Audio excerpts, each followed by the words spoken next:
We've got a particular lady at our hub that is obese, and she is trying to work with our nutritional coach. She's been doing our cookery classes, she's been attending our yoga and meditation classes, but not our fitness side of things. But she's recently sort of befriended a coach and gone on Facebook, and the coach has seen two different sides to what she's. On one hand, she's saying she's eating really well, and on the other hand, she's saying that she's not eating so. Sorry, and on Facebook, it's showing that she's baking shortbreads and cakes and things. My question is, how would we support her with and signpost her without, in the nicest possible way, without, I don't think she recognises that she's got that problem as such.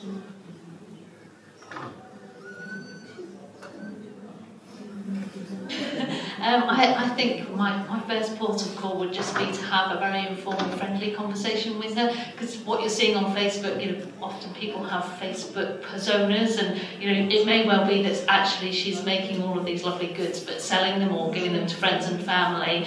So I think really actually understanding her and her life in that really sort of person-centred way, I think would definitely be my first port of call.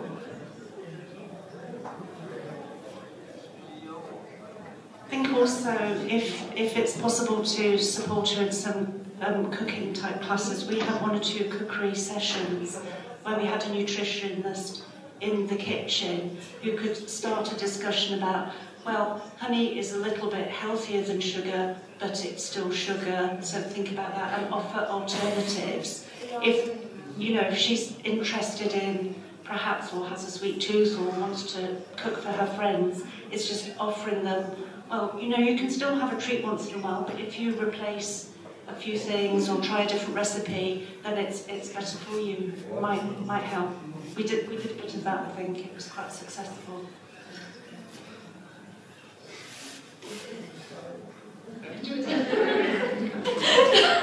No, I was just going to say that also, if she is eating sort of other foods that perhaps, go against sort of what she's been advised within the programme, it might just be worth having a chat with her to understand why, because it may well be that she's suffering from emotional or disordered eating that might be perhaps driving some of those behaviours. So I think really trying to understand why in a really compassionate, person-centred way is really important.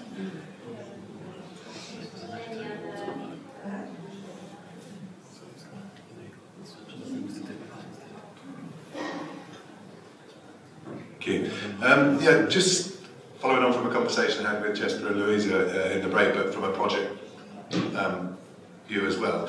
Do you see that programmes like Aspire as an opportunity to shift the dial and the kind of public health dialogue away from diet and towards well-being in that kind of people-centred approach, and removing the judgment from kind of weight and obesity in the process? I think that again is definitely a question in the visa, but I'll jump in a little bit, because I think from participants' point of view that will certainly be welcomed.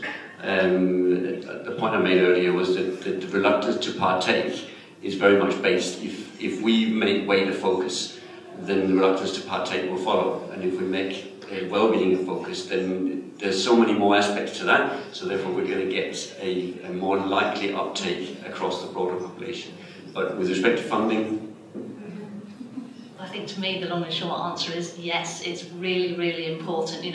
Hopefully in my presentation I kind of made clear the limitations of the current evidence base and actually really publicising the fantastic work and the importance of that holistic well-being approach and tackling those wider determinants and the real impact it can have on people's lives is really important. So I think we need to be shouting loud and hope that starts to build that momentum in changing the dial, but yes, certainly.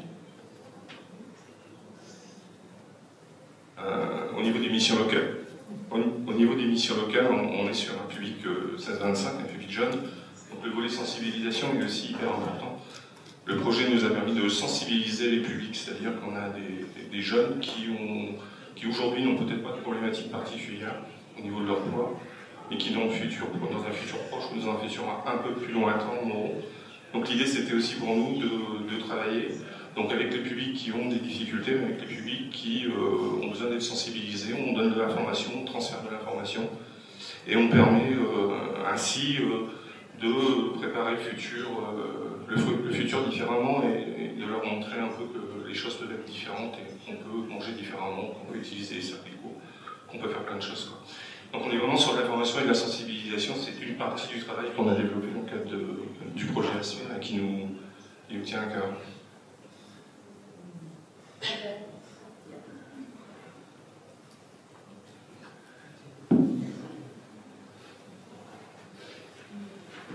J'aimerais savoir qu'est-ce que la pérennité du projet Aspire. Vous nous avez fait lever un doute, parce qu'on a l'impression que ce serait dommage que tout tombe à l'eau, quoi. Je peux peut-être garder le micro du côté français. Je parle sous couvert de mon collègue Christophe Chériot, le directeur adjoint de la MLPM de Péronne, qui est dans la salle. Donc, je dis une bêtise, Christophe, tu peux lever la main.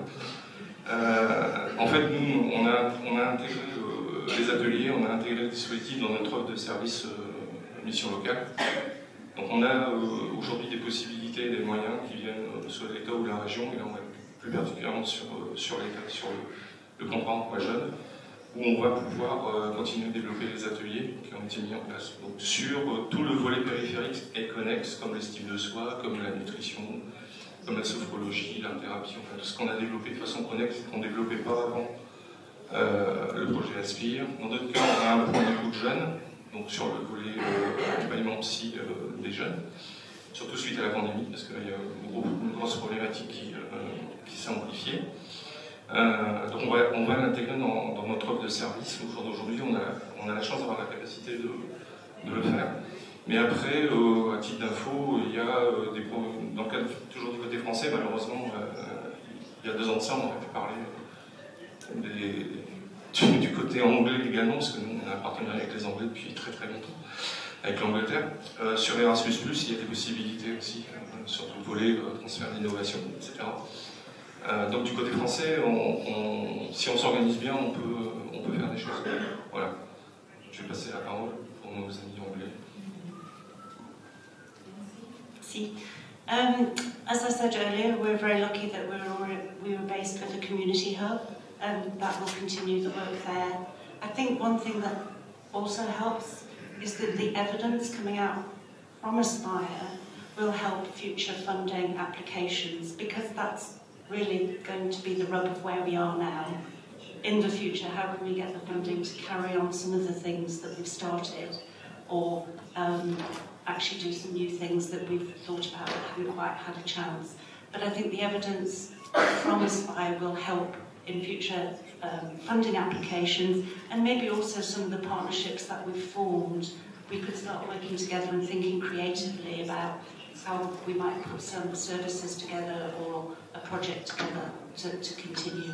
But it's going to be money is a challenge a bit, of course, for all of us, yeah?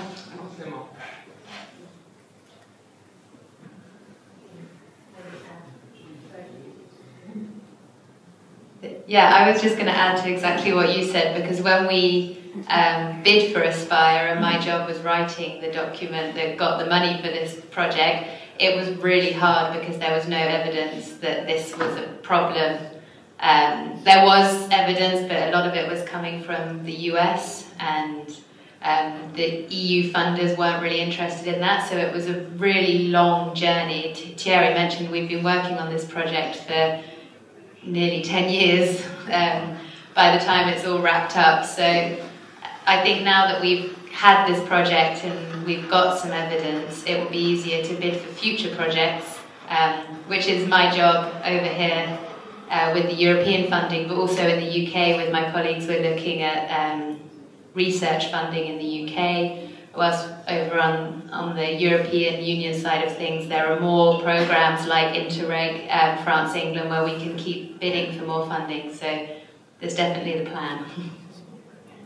Are there any more questions?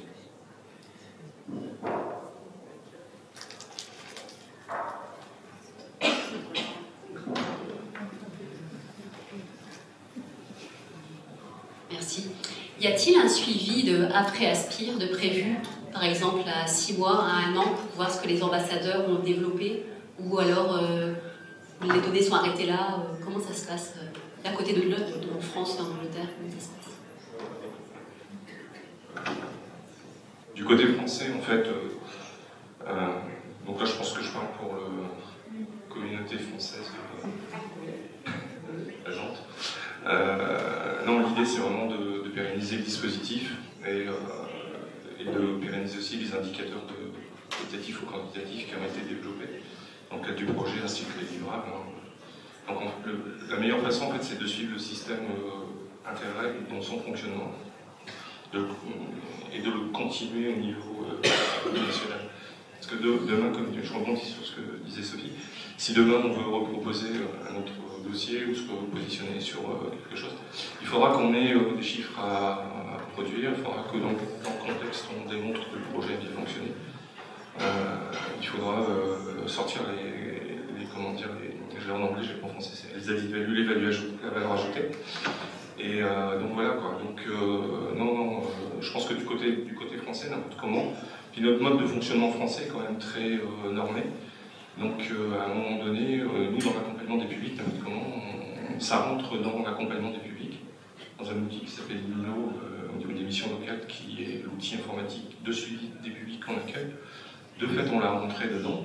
Donc de fait, on aura la possibilité de sortir des stats par rapport à cet outil. Et puis d'avoir aussi une vision, c'est intéressant d'avoir une vision à moyen terme. Donc c'est pareil du côté anglais.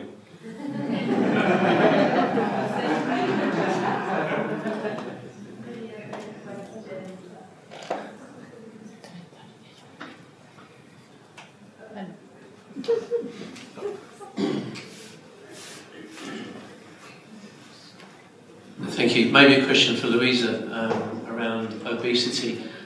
So, with any experience you have, are there any, I don't think model is the correct term, but globally, where obesity isn't a problem, hasn't been, and why, or it has been and there's been some success?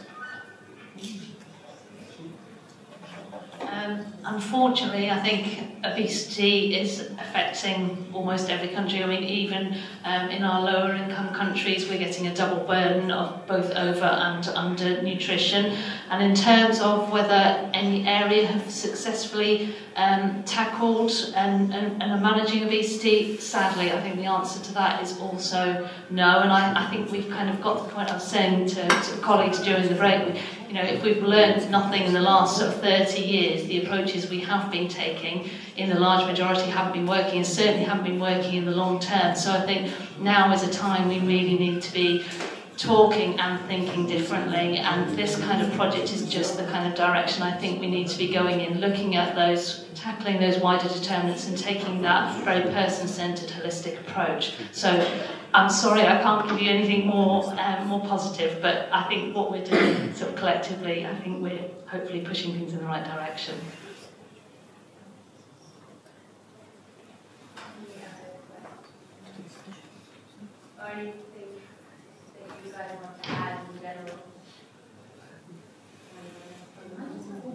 I just had one question, because obviously, you know, thinking about the sustainability and how we convince sort of commissioners to continue these really valuable projects. Are there any plans to do a kind of full economic evaluation? Because I know sort of from commissioning side of things, that's when you talk about the kind of hard numbers, that's the sort of good sell. You know, I sort of just wondered if there were any plans to do that, and whether that might be helpful in sustainability. Yeah, I can try and answer that. That was a mean question. Sorry. Yeah, I think certainly that's something that Interreg projects aren't really set up for, because they're not research projects, and they don't allow for the kind of time you'd need to do a full evaluation of that sort. But it's definitely something that I think this project can lead to, because there are European funds for those kinds of projects. You've got Horizon funds, Erasmus funds, so I definitely think that's kind of the next step, now that we have some preliminary data I don't know if anyone else from our partnership, maybe our university partners, at least have any thoughts about that, or anyone else? I'm probably not the right person to answer that question. No? Okay. Oh yeah, Sophia.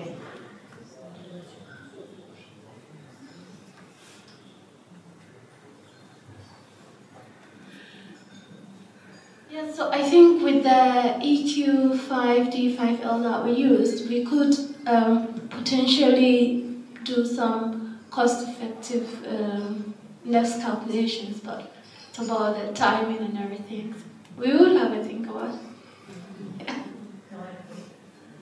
Et ce projet, en fait, c'est un projet à tiroir, c'est-à-dire que là, on a une présentation finale, mais si vous avez remarqué ce matin, c'est plein de tiroirs, en fait. Donc chacun peut aller chercher, ouvrir un tiroir, aller chercher une plus-value, ce qui l'intéresse, enrichir, c'est pratique, ce qui met en œuvre au jour le jour. Et donc, vous pouvez très bien aller chercher des financements sur un axe, parce que vous allez aller chercher le tiroir qui est plutôt sur le bien-être alimentaire. Vous pouvez aller chercher des financements sur un autre axe, parce que vous allez aller sur l'estime de soi. Donc voilà. Donc l'intérêt du projet, c'est qu'il a comment dire, il a permis une vie. On est vraiment dans une approche holistique, comme disait Madame. On est vraiment là-dedans. Voilà, nous, en France, on dit aussi approche globale, mais moi, je préfère de loin approche holistique. On est là-dedans. Donc ça veut dire qu'à un moment donné, on peut aller piquer des savoir-faire, des compétences, et ensuite les réintégrer dans sa structure. Et puis là, en fonction des financements et des possibilités qu'on a, on joue sur la plus-value et on joue sur ce qu'on peut apporter en plus. Et les financements complémentaires. Après, il n'y a pas que l'argent non plus dans la vie. Donc l'intérêt aussi, c'est d'enrichir les compétences des professionnels, des salariés qui sont intervenus sur le projet, tout ce qui a été développé, voilà, et qui est mis en œuvre au jour le jour avec le public. Il y a les deux. Voilà, moi je pense que sur ce type de projet, on marche sur deux jambes. On marche sur du financement, c'est le nerf de la guerre, mais on peut aussi marcher sur de la montée en compétences internes, et puis justement, voilà, essayer de vraiment d'être sur cette approche holistique.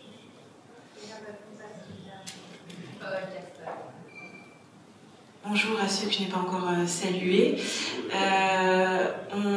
Quand on parle de bien-être, on voit quelque chose de pas très sérieux. On pense à du spa, de la relaxation.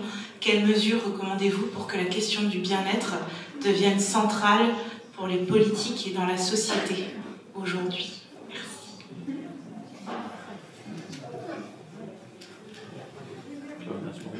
Very good question.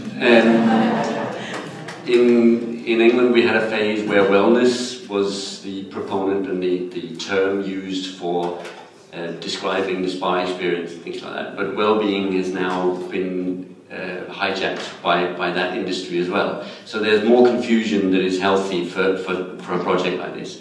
I'm hoping that we can get well-being back into this realm, and wellness will go back into the spas. But the measures that we're looking for should be as holistic as possible. I will use the word holistic because that's a good common denominator for everything we talked about today.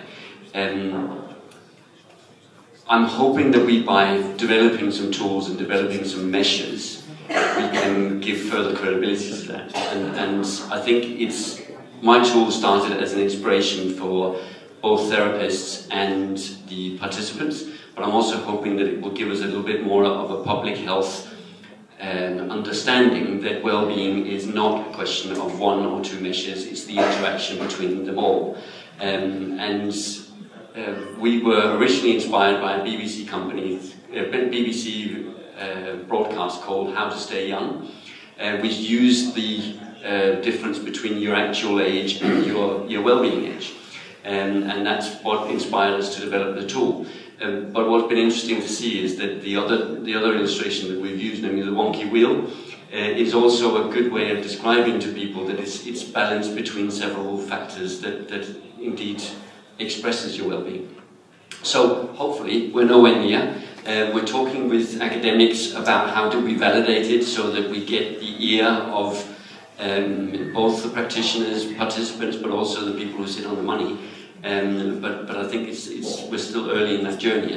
But I think having conferences like this is going to kick it in the right direction. Any final questions?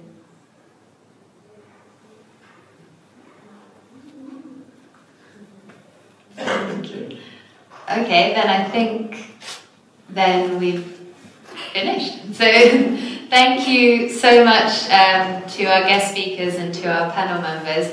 And I just wanted to say a really big thank you as well to all of the partners. It's been a real pleasure. What are you doing? It's been a real pleasure to work with all of you for the last however many years it's been. And you may have all seen the lovely students that we had. One of them was about to embarrass me, I think. But we also had students welcoming us. We just had one of them running around with a microphone. So just to point out that they are students who have come to help us for the day. So I'd really like to give them a big round of applause.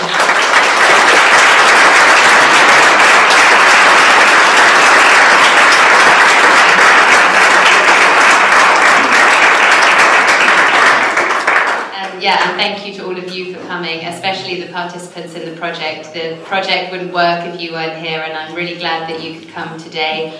And I know that some of you are going over to England in 2 weeks' time to visit the participants over there, so that's lovely as well. So thank you all very much, and please come and join us for a drink.